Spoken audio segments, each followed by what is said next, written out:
What do Eddie Murphy, Mariah Carey, Billy Joel, and Biz Markie all have in common? Long Island. Living on Long Island my whole life and being in the same space as legends like Francis Ford Coppola to Rakim has inspired me to share what makes Long Island so special. The people. What makes Long Island so special? So how long ago Long Island?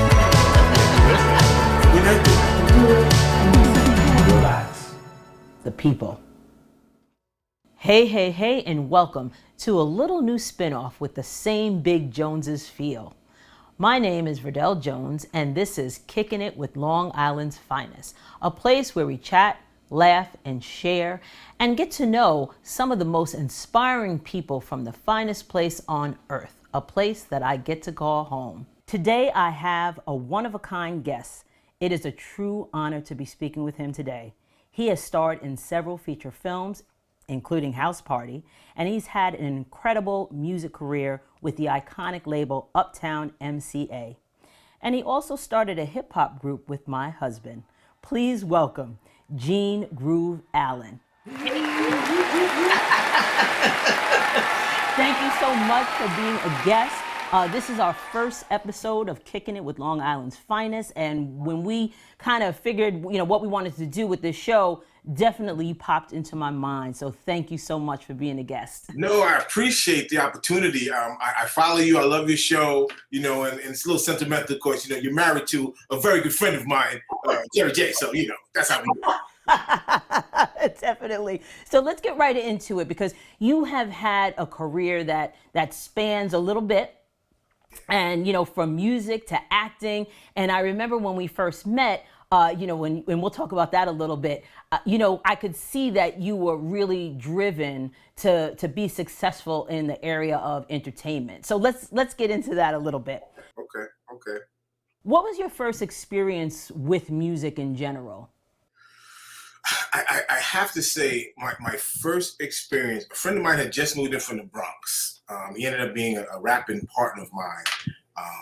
Called him Derwin Breakout, Derwin Rumpf. And he had tapes of these mixtapes of house parties in the Bronx and in Queens.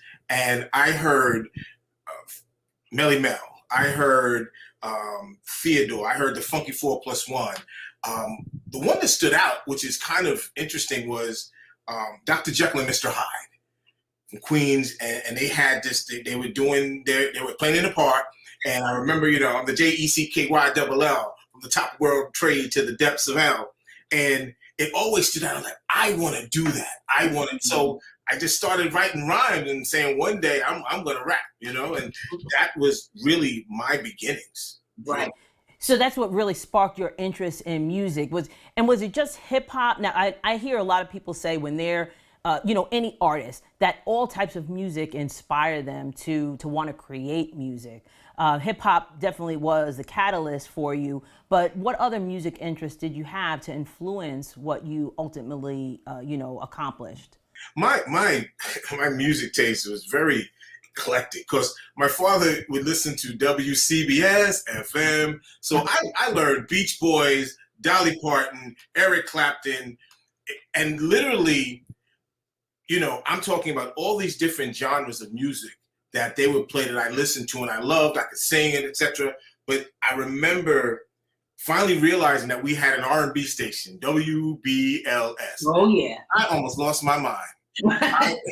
Because I'm hearing like the Jackson 5, all these oldies but goodies. My mother and father would play, Lou Rawls and Gladys Knight and the Pips and Aretha Franklin. So I think with all that, you put that in a bag, I had to get something from it. Right, absolutely. Yeah, it really influences, the music that you do. And so many other people, they always go back to, when they were younger and the music that they heard and how it inspired them. So yeah, I definitely can relate to that. So I mentioned at the top of the show that you and Jeremiah, my husband, Jerry J, were in a group together. It was called Rock Squad. Yes, it was. And and how did that happen? It's interesting. So very good friends of mine was James Smith. And I'll get into that because James Smith and they had like 5, 6 brothers and sisters. And James would go to the Bronx and hang out with Africa Bambaataa. So we would go to the T Connection, Jazzy J, Red Alert, Soul Sonic Force. And he said, I want to do a record. So I remember him, we were working as a police station. We were going to be police officers. I was going to be a cop, believe it or not. Okay. You know, I couldn't go that route because I shoot first and ask questions later. That wasn't me. And I remember I was working out downstairs in the gym, and he said, hey, I'm doing a record. And I know you used to rap, you know, you want to do it. And I said, a record for real? And okay.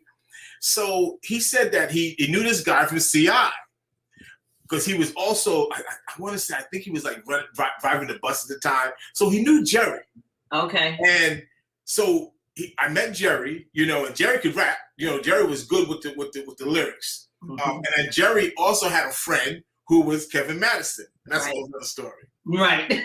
So we ended up, you know, really working on and honing our craft and working on this idea of a record. And somehow, you know, James had connections.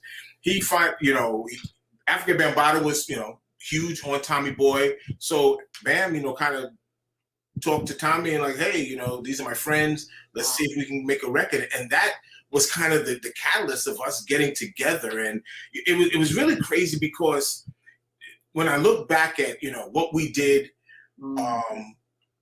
saying that first it's hard to dream. I want to make a record. I want to do X, Y, Z. But for it to manifest itself, and, you know, we went through a whole lot of different scenarios. You know, Kevin Madison ended up not being with the group because, you know, Kevin was very talented. But he also he knew he was talented. Right. And it was very difficult to work with in terms of what we wanted to do and what we needed to do. So he ended up not recording with us. We ended up on the album cover having his brother, his little brother, who everybody knows now, Paris Smith, who's PMD of EPMD, you know, so all connected. But, you know, I remember being in the studio, me, Jerry, Smitty D, and listening to what we started. But as you learn, you know, we weren't producers. By the time the record finished, it was like some kind of dance it had these synthesizers, and it just wasn't what we wanted. But hey, you know, you live in crazy. So you mentioned like African Bambaataa and the Bronx and all of that. So what was the hip hop scene like in the 80s? I'm gonna tell you the truth. The closest that I ever came to was Wild Style. I remember Wild Style, and the reason why is because the things that they did in that movie, they were already doing at the T Connection.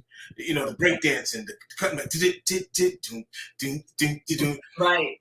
We were there. We were in the booth. We saw, you know, these performers and the Funky 4+1 and all these, you know, Grandmaster Theodore and Kool Herc, all the icons, the ground, the true foundation of what hip hop was and is, you know, because a lot of people, it's so much changed, but at the end of the day, it started with people wanting to express themselves in a park with 2 turntables and 2 records. Right. Exactly. So, you know, move a little forward. You were one of the members of Groove Be Chill, and that was after the Rock Squad. So how did that come about? Because you guys were doing it, and how did that like kind of manifest? Being on Long Island, you know, there's a couple of things you can do. You can be a police officer, you can work in a hospital, you can be on the other side of the law, so to speak, or you rap, you know, and so, you know, rapping was our thing. Did Rock Squad, but I got a taste of it. For a minute, I got a taste of that, my record. So I remember saying I wanted to do another record. Smitty didn't want to do it anymore. Smitty didn't want to do it anymore. Jerry J, he went into his career in his field. Right. And I remember, you know, back in the day, you would go to parks. You know, rappers would go to different parks in different areas and kind of, you know, post up. So I would go to Wine Dance Park, Wine Dance Day.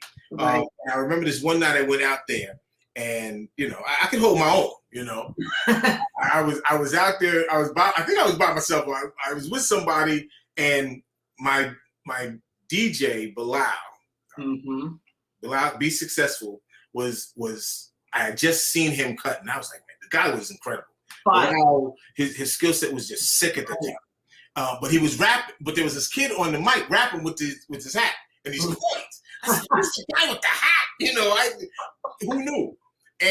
But he had the crowd. He's been out there. So instead of trying to go against him, I ended up, because people knew me, I ended up rapping with them. Okay. And so it manifested itself. I talked to Bilal, and at the time, we didn't have anybody else. Jerry J was gone. Smitty didn't want to do any records anymore, and I was going to take the Rock Squad name. And ended up Daryl. Daryl and Bilal was friends, and they said, "Hey, let's form a group." So we were working under the idea that we were going to get in the recording studio, record under the Rock Squad. And one day we had this I think a billboard saying that the Rock Squad was in the studio doing a record, and we rock. Yeah, it totally messed us up for a minute, because I'm like, and I didn't have rights to the group name, but at the time, who knows?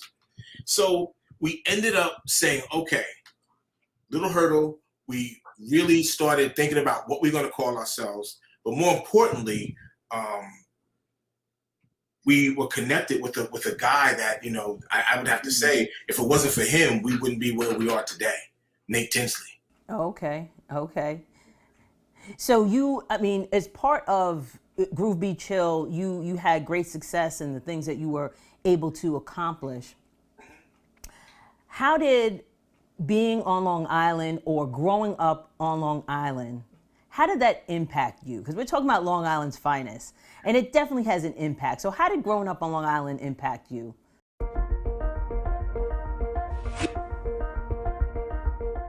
Yeah, we roll like a star, and you know just who we are. You're surrounded by so many. You get a chance to see a lot of opportunities. It's like a melting pot. So you see all diverse types of economic situations, socio-economic situations, education. But more importantly, you're surrounded by people that come from the same kind of flow, or want the same types of things. And, it's not, it's not like living in the projects, but you are still dealing with, economic situations that, because of who and where and what you are, you're dealing with. So we all have struggle. We all have strife. It was great, because now the people that we connected with, friends, like, I'll say, I can say, Biz Markie, Big Daddy Kane, Rakim, Leaders of the New School, De La Soul, EPMD, all connected. Right. So it was a situation where, you kind of elevated with them, Public Enemy, so many different pieces of the puzzle throughout Long Island. No, we didn't have to deal with elevators and run down, dark hallways and, pop, pop, pop in the middle of the night, but in some areas, it can get a little thick, you know what I mean? Mm-hmm. So I love the fact that I grew up on Long Island. I love the fact that it allowed me to grow, to see different things. And my parents put me in a situation where you took advantage of opportunities. Because there is, life is about opportunities. If you don't take advantage of it, truly, you get lost. Yeah. True. I 100% believe that entirely. And I think, I love what you said. There were opportunities. And I think being from Long Island, living on Long Island, there are opportunities that are available to you in a lot of different ways. So that's definitely a positive thing. So let's talk about House Party. It is such an iconic film. Our kids watch it, generations of people watch this film. How did that come about? You starred in this film because you kind of parlayed into acting. And how did that come about? We're gonna go back a little bit. So I remember talking about Nate Tinsley. Right. Nathaniel Tinsley, I called him the boy genius. He was 14, 15 years old with all kind of studio stuff. And he connected with these brothers, this Hispanic brothers from Queens, who just happened to be working with a man, Andre Harrell.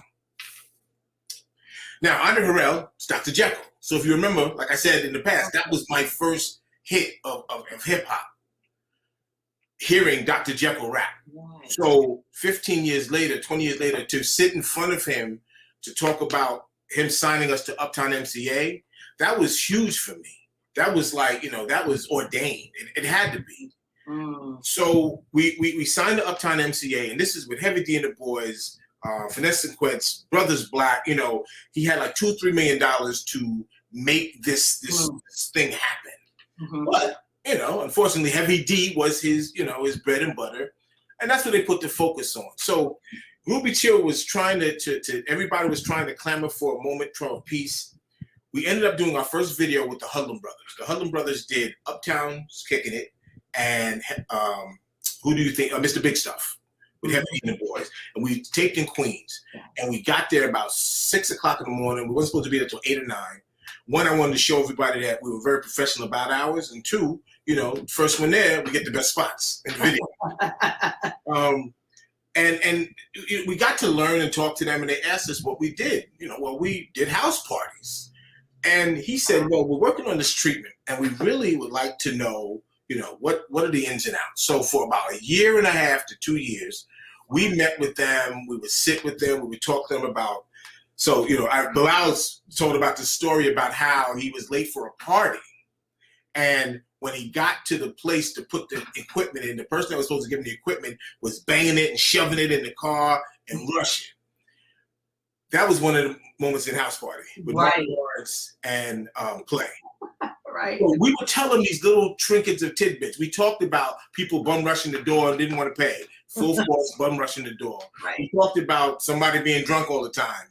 So all these little tidbits of information, they wrote a treatment. And at the time, how Uptown MCA, our management was terrible. They didn't, it was to the point where it felt like no one really understood us. Knew what to do. And we got a call. We were going and doing like improvs with the Hudlin Brothers. They would ask us to do improvs, and we did that for like 1.5 years. We got a call and said, hey, we want you to audition for this movie. We got it, New Line Cinema. So we get the scripts. We have the original scripts. The original scripts has me as the role of Play. Okay. Chill as the role of Kid. And Bilal was the role of Martin Lawrence. And Martin Lawrence's name in the movie is Bilal. Wow.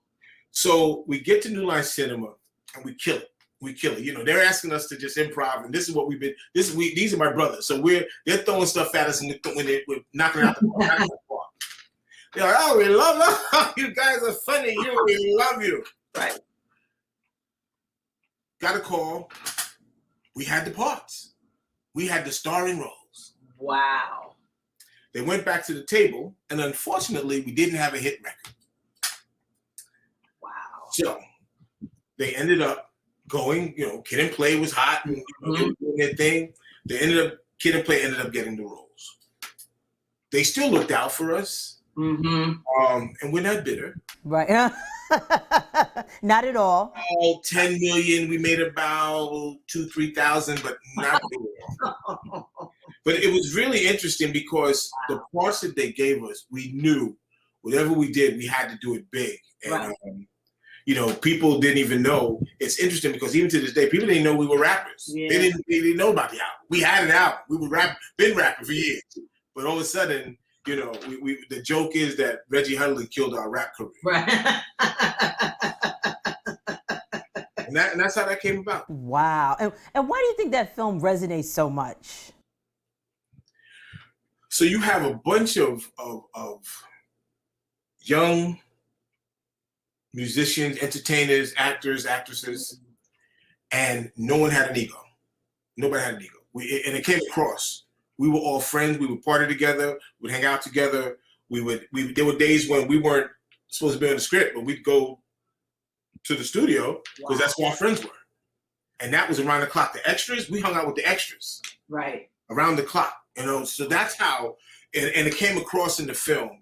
Reggie Reggie and Warrington were very incredible in terms of allowing us to kind of put ourselves out there. I remember when they brought me home from the party, and I told Reggie, I remember this song I don't know, Johnny Cash, I seen the light, I seen the light. And I said, I want to try that. So he said, go ahead and try it. So, and they kept it. They kept it in the movie. While they walking, they say, yo, church boy, you drunk and you supposed to be going to church in the morning. And I said, church, I see the light, I see.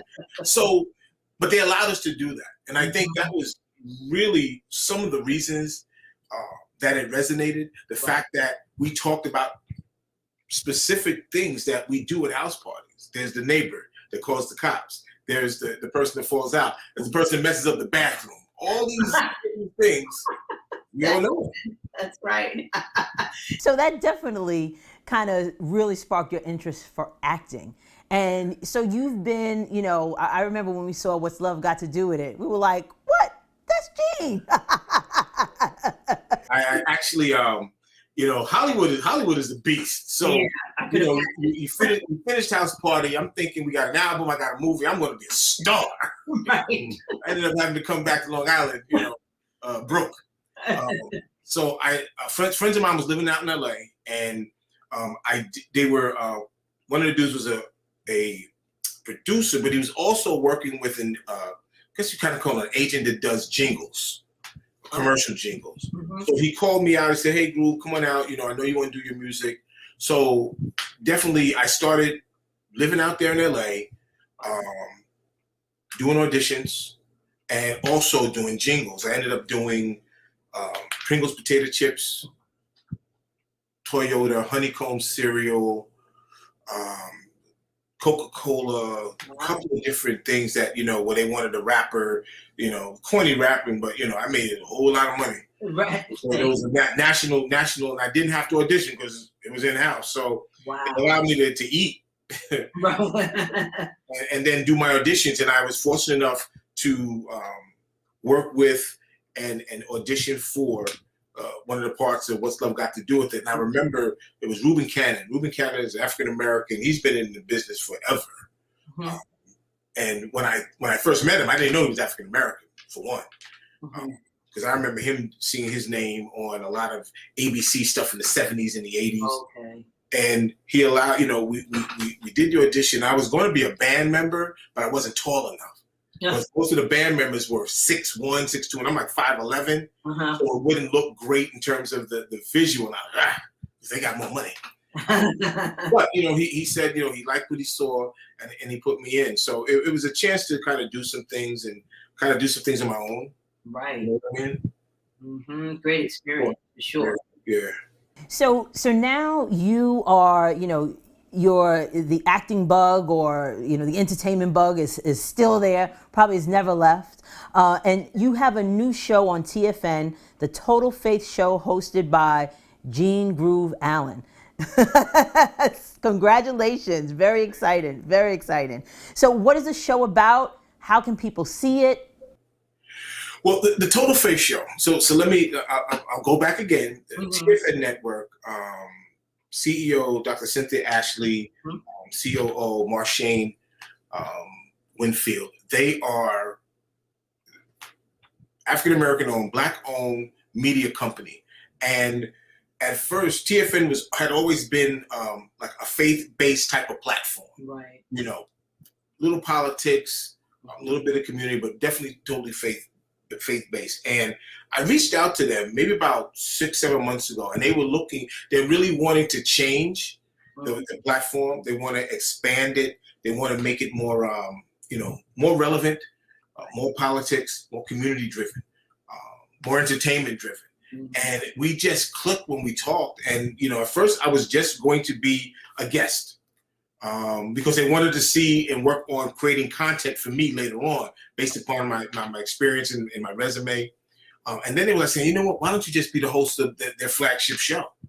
Wow. And now, it's truly a blessing. You know, I'm going to tell you the truth. I am not a Bible beater, but God is on my side. Right. Because, you know, out of nowhere, now I'm hosting this show, and it's really about, some days we talk politics, some days we talk community, some days we talk entertainment. Some of my guests has been full force. I'm working on getting Kengo Kid from UTFO. Okay. DJ Wiz from Kid and Play. I'm looking to do like some of the mayor of White Plains.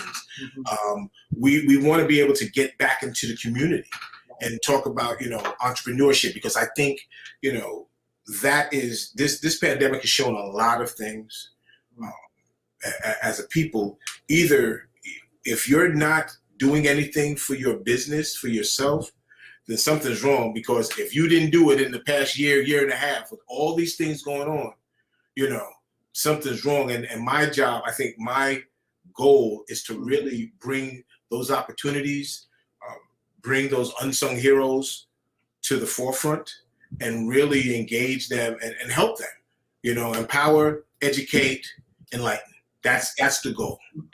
And I'm excited. It's been great. It really is. That is awesome. Again, congratulations. And it's exciting to see that you're going to be in that space and be able to reach out to the community and have all these different, like you said, there's a lot of people that don't get the opportunity to share their experiences or what they've been doing and how they help people. So it's a great platform for you to have. So that's great. That's great. So how can people see it? Well, right now, I am shooting second season soon. So it's about 2 or 3 seasons I'm going to be shooting. And then they're going to start releasing it on all the streaming apps, Roku, Kindle, 2 or 3, 4 more. They're going to go to some public access cable stations. Okay. And, so we should be able to see that as they start building up more sponsorships. And, I'm going to definitely be shooting out my horn and letting everybody know. But it's really going to be exciting. They're even doing a marketing scheme. I'm going to be able to drive down, 95 South and see a billboard with me saying, "Hey." Oh, I love it. So it's just exciting. And I'm really hoping that this is going to allow me to complete my platform. I'm working on my website. I have a landing page, so if anybody wants to contact me, GeneGrooveAllen.com, go to the website and just really expand and enlighten and empower, like I said. Okay. And how else can people, social media, how can they, keep up with what Groove's got going on? For Instagram, Gene Groove Allen. For Facebook and for Twitter, it's Evorg, EVOORG4. Put that in, you'll find it. Underscores Twitter. Some of that stuff is so crazy. I actually needed to hire like a branding team because I don't understand. Right, it's a lot to keep up with. Oh my goodness! And I'm going to start. I keep on seeing. The real focus is for me to get more back into voice acting. Okay. Commercials, radio.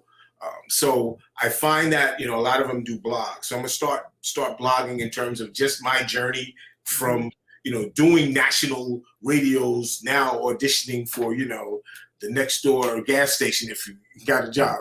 Just to show them that the variations and what you need to do to get to where you want to be. Awesome. Groove, I want to thank you so much for being a guest, my first guest. I'm honored. I'm truly honored for doing that. Thank you so much. Thank you, Gene. And make sure, everyone, that you get in contact with Gene Groove Allen and see all the fascinating and exciting things that are going on with them. Thank you so much for watching Kickin' It with Long Island's Finest. Thank you so much. You guys have a great day. I appreciate you. Thank you. Thank you for watching Kickin' It with Long Island's Finest. Be sure that you subscribe to our YouTube channel, Let's Kick It with the Joneses, and hit the notification bell so you'll get all of our new episodes as they, as they become available. And also follow us on Instagram, Twitter, and on Facebook. Make sure you like that page.